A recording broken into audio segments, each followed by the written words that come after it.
Maranatha, the Daily Devotional. The reading for today, July 5th, is entitled Persecution by Protestants and Catholics.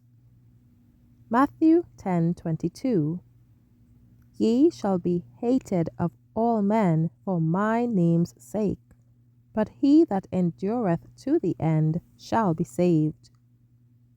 There is no necessity of thinking that we cannot endure persecution. We shall have to go through terrible times.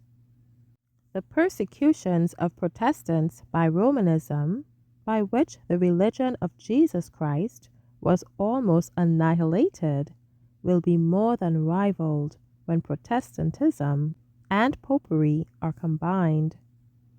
The commandment-keeping people of God ere long will be placed in a most trying position.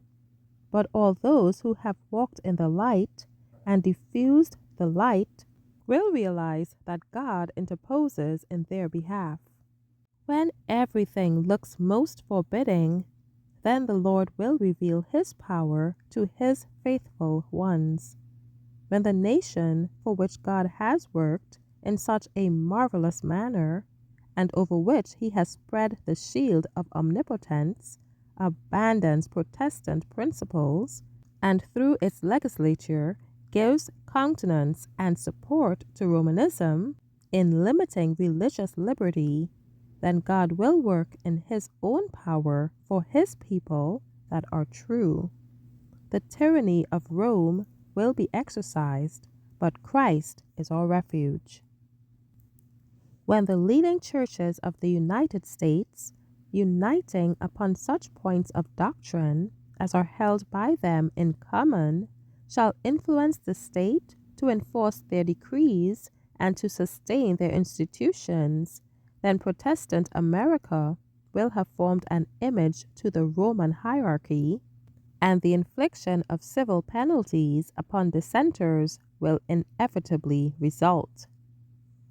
The scriptures teach that Popery is to regain its lost supremacy and that the fires of persecution will be rekindled through the time-serving concessions of the so-called Protestant world. In this time of peril, we can stand only as we have the truth and the power of God. The prospect of being brought into personal danger and distress need not cause despondency, but should quicken the vigor and hopes of God's people.